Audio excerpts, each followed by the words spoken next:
LinkedIn presents.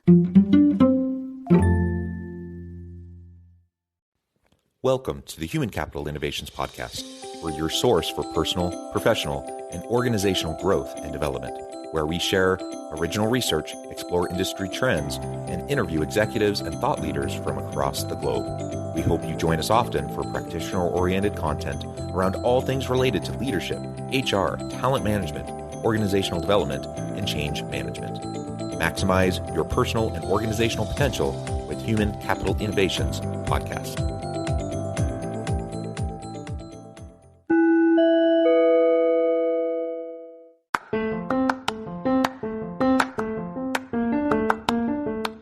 If you enjoy the Human Capital Innovations Podcast, enjoy ad-free listening by going to the Patreon page, and please consider contributing even at the producer or sponsorship level. And please leave a review. Thank you for your support.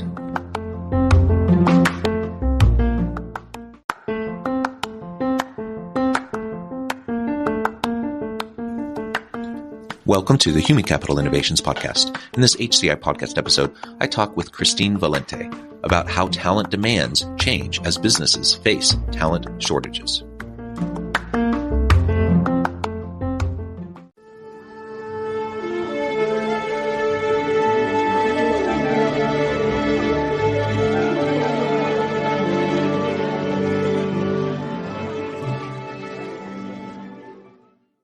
Christine Valente, welcome to the Human Capital Innovations Podcast. Thank you. Thanks for having me.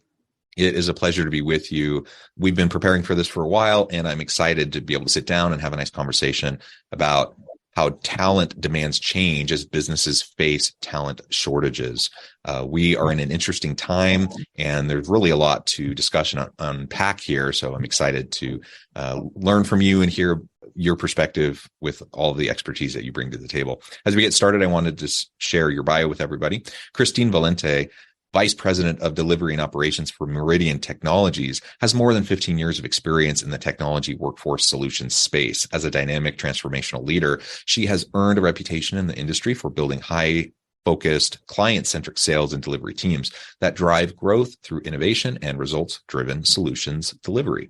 What a wonderful background you have. Anything else you would like to highlight for me or the audience by way of your background or personal context before we dive on in? Not really, other than the fact that I am just really passionate about what it is that I do every day. I am a working mother of 3, and so I spend actually more time working than I do with my family. So I believe it's really important to be passionate about what it is that you do each day. And so I thank you, John, for having me today to talk about these topics. Yeah, well, wonderful.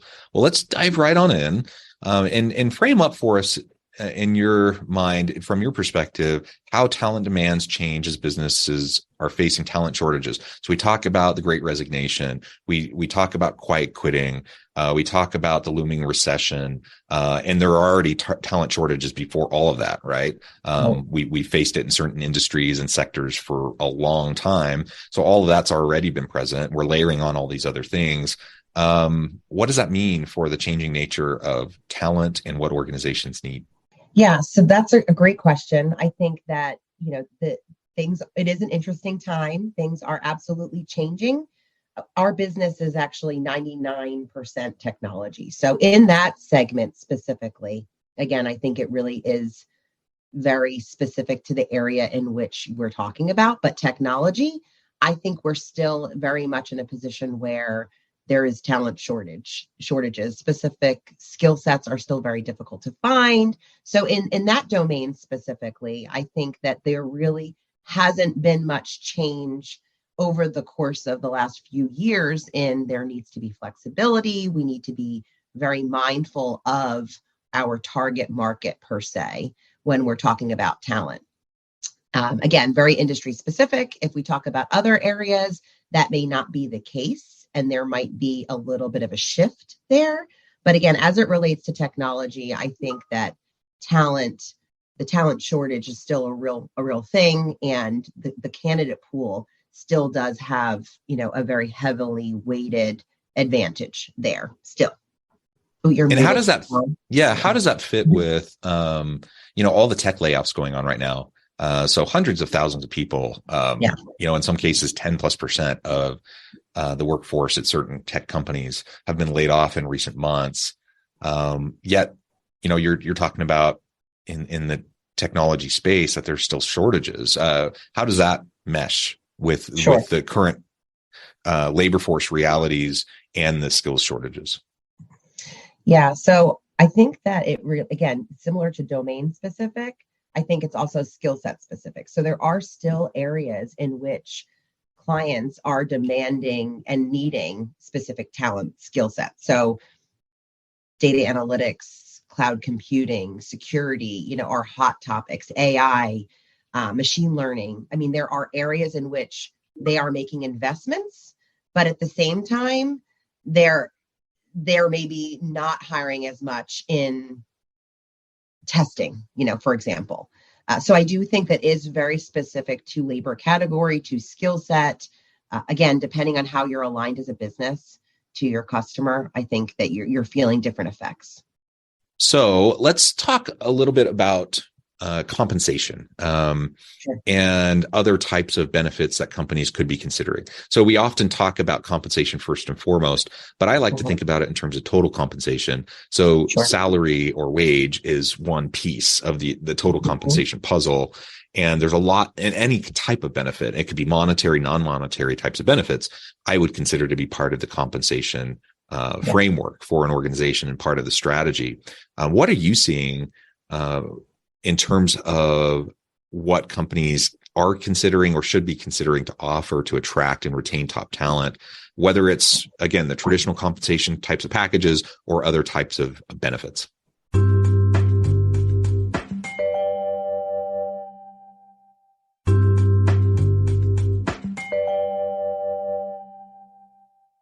Yeah. So I think that what we're seeing right now, ever since, COVID has happened and it's changed the mindset of so many people, I think first and foremost, top of mind is flexibility. So outside of the traditional compensation and earning potential and the different ways that you can achieve that total comp, as you described, I think the flexibility that you can provide to someone sometimes supersedes an additional $10,000 in comp or bonus. Is it PTO? I mean, there's unlimited PTO that some companies are offering, which is much more valuable than $10,000 to some. So it really is, listening to your target market, your prospect, and trying to determine what is most important to them and what are you willing to give, right? So again, if you're in a role that you cannot have a fully work from home employee and that is a requirement, well, then you have to draw the line, right? You don't believe that your job can be done in that capacity. Now, if you have the opposite, which is you have to, you can afford that flexibility, then by all means, do so. And it could save you money, right? You could give that ability and it could save you money, certainly. I do think that people are money driven depending on the person that you're talking to. So when that is a factor, then there are additional things that you can do outside of just a bonus, tying it to performance, giving additional compensation or, potentially equity, depending on the size of the firm. I think that those are things that people are doing to get a little more creative. But again, it's all based on, what you can do and how far you can reach, and also what's important to the prospect. Yeah. And you highlighted a really important issue, and that is just the preferences and how they're changing around face-to-face work, remote work, hybrid work. And many employers have been trying to get their people to come back to the office in person after several years of this pandemic environment where so many people were forced to go virtual. Right. Now, it does depend, right? I can't say what is better for an organization right off the bat. I can't say hybrid's the way to go or virtual or face-to-face. And it depends on the organization, it depends on their values, it depends on their industry, the products and services that they're providing, the types of roles you're talking about. There's so many things that it depends on. Yet this is a pattern that you see, that many organizations are trying to get their people to come back into work, and there's resistance. If there wasn't resistance, it wouldn't even be a big deal. Like it wouldn't be in the news and everyone would just be going back to work. Right. Yet you have a significant portion of the labor force that says, I've learned to really enjoy the flexibility of either virtual or hybrid work. I don't want to be back in the office full time. And they're not willing to do it. And so they're jumping ship and going to other opportunities or trying out, hanging their own shingle, trying out the gig economy or whatever. What are you seeing and how organizations are trying to address this to find that balance to what the needs are of the organization and what the demands are of the labor force? Yeah. So again, I think the other side of the pendulum is that there are people. Ew, gotta get rid of this old Backstreet Boys t-shirt. Tell me why. Because it stinks, boys. Tell me why. I've washed it so many times, but the odor won't come out. Tell me why. No, you tell me why I can't get rid of this odor. Have you tried Downy Rinse and Refresh? It doesn't just cover up odors, it helps remove them. Wow, it worked, guys. Yeah. Downy Rinse and Refresh removes more odor in one wash than the leading value detergent in 3 washes. Find it wherever you buy laundry products. People that are unhappy working from home, right? That feel disconnected, that want office time, that want to be connected, that want water cooler conversation. So it really is such a fine line of making people happy and giving them that flexibility, but also staying true to keeping a good culture, showing your employees you care. Again, it's so compartmentalized our day as far as those interactions. Anytime you bring someone new on board, it takes much more time to get them acclimated into your environment. So I don't know that I addressed the question that you just said, but I did have that additional thought on, it not being just one-sided, that it's also the other side too that we're worrying about. Sure. And that's a really good point. Because sometimes we make the assumption that it's only one direction, that employees want to be virtual and employers want them to be in person. And that's not always the case. And in fact, sometimes it's the opposite. Sometimes organizations are saying, no, there's a lot of benefits to us keeping you virtual. We don't want you in the office. Right. And employees are saying, no, I really want to be there. And there's a whole spectrum in between, right? So that is important to note. And it highlights something you said a few minutes back. And that is that you just need to know your people to be able to understand where they're coming from and what they are needing and wanting, and what's going to drive their retention within your organization. Certainly as you're meeting with candidates, to bring in new people to the organization, that can be part of the conversation as well. But once you have people in the organization, you better continue that dialogue, that open dialogue, to make sure that you're meeting the needs of the current labor force. And we can hem and haw all day about, being frustrated about what employees are demanding versus what we're willing to offer, regardless of what we're talking about, right? We can complain about that, but the reality is we either have to adapt to the labor market, or we're going to not get good people, and we're going to increasingly become irrelevant in the world of work and in our particular industry. So that's something we have to be able to deal with, and ultimately every organization has to feel that out for themselves, based on all the different inputs, that go into making that kind of a decision. Absolutely. And again, I think understanding your people, building trust with your people through time, I think it gives you the flexibility to go either way and to accommodate them. But again, I think it all starts with understanding, your target and what's important to them, because it does differ, and being flexible, because again, without the ability to be flexible, those that are going really hard and fast and saying, okay, we need everybody here 5 days a week and there's no accommodations, it's just such a hard swing that I think it's hard to adopt. And it's hard, quite frankly, to sell when we're talking to a candidate base when they have 2 different options, one with a flexible option and one with hard and fast rules. So, and it just doesn't resonate with a lot of people when you make the argument, when you're making that hard swing argument, like we've been remote, now we're bringing everyone back. And then you ask, well, why? Well, because we want you back, because we'll be able to, be more successful if you're back. And then you ask, well, why? I mean, I was productive at home. I've been working remotely for a couple of years now. And you just ask that why question. And unless you have good arguments for it, it starts to unravel very quickly. And like you said, it comes back to flexibility. And so regardless of where your organization decides to be on the spectrum, if you can build in some flexibility and accommodations for people who are in different situations, that will make a big difference. Even if you're kind of a face-to-face office first organization, people, need to have some level of accommodation for the different types of scenarios they might find themselves in different stages of their life. And if you can be that organization that sees them and recognizes, the holistic person and the demands on their life, and show that you value that, and you acknowledge that, that'll make a difference for people. And ultimately people will decide whether or not they want to be in a virtual first organization or a face-to-face first organization or whatever. But most people aren't extreme in either way. They're kind of happy, ebbing and flowing, as long as there's a good reason for it. And as long as they have flexibility when it's needed, so they can carry out the other aspects of their lives. Yeah, I agree wholeheartedly.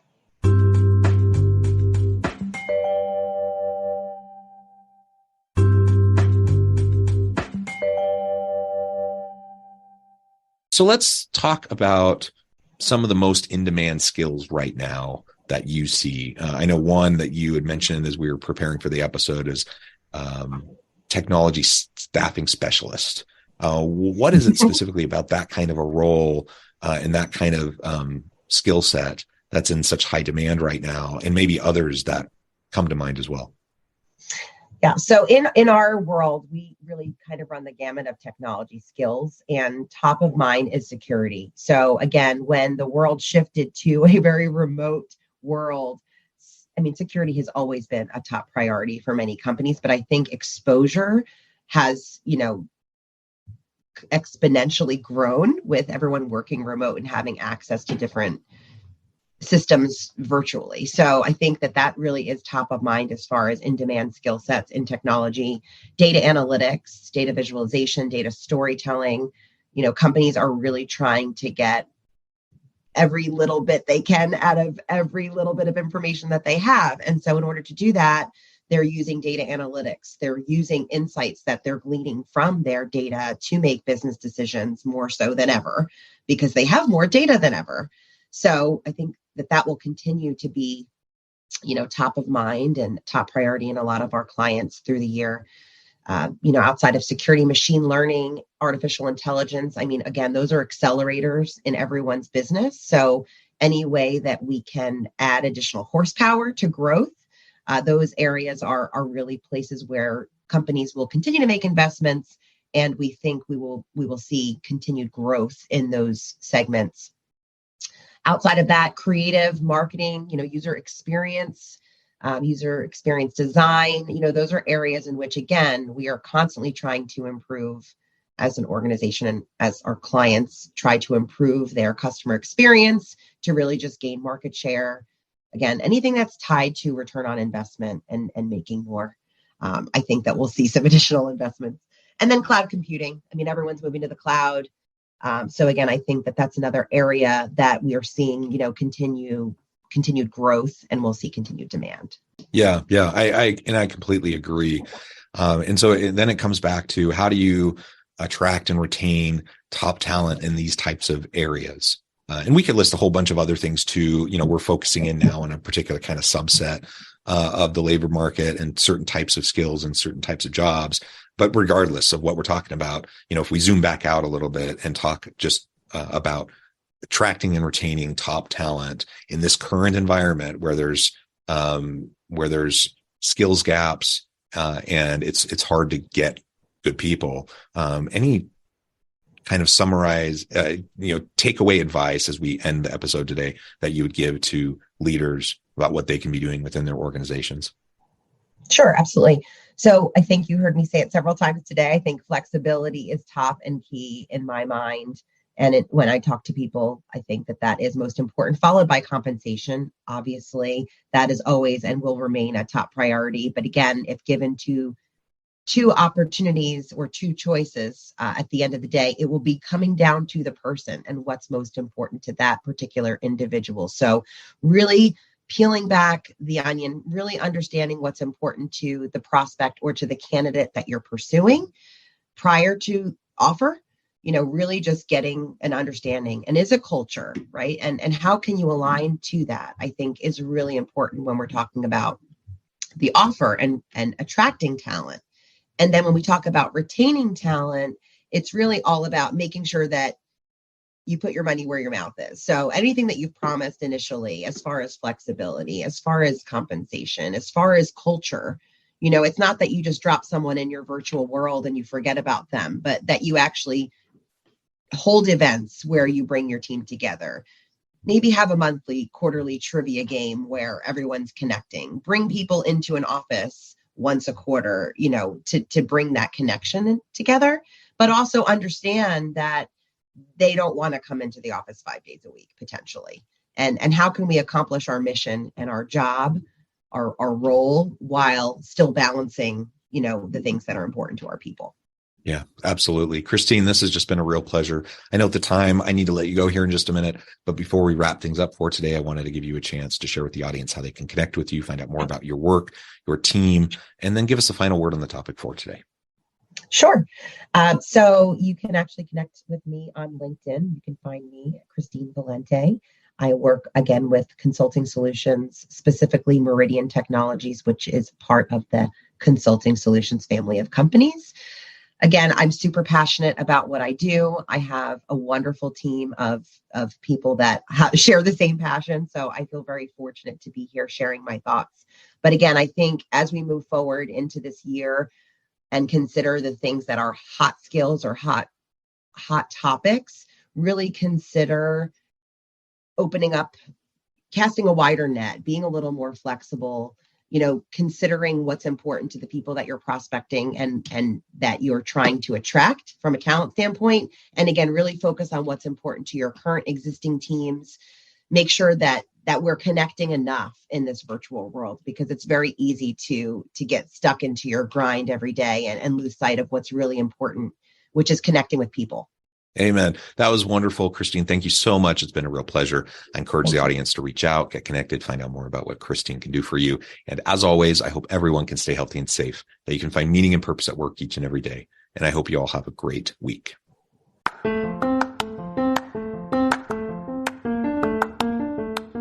If you enjoy the Human Capital Innovations podcast, enjoy ad-free listening by going to the Patreon page. And please consider contributing even at the producer or sponsorship level. And please leave a review. Thank you for your support.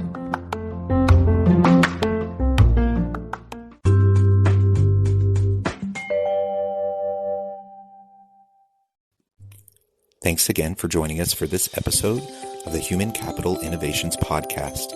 I hope you stay healthy and safe and that you have a great week. Selling your car to Carvana is as easy as... As easy as pie? Sure. All you have to do is enter your license plate or VIN. As easy as a stroll in the park. Okay, then just answer a few questions and you'll get a real offer in seconds. As easy as singing. Why not? Schedule a pickup or drop-off and Carvana will pay you that amount right on the spot. As easy as playing guitar. Actually, I find that kind of difficult. But selling your car to Carvana is as easy as... Can be. Visit Carvana.com or download the app to get an instant offer today.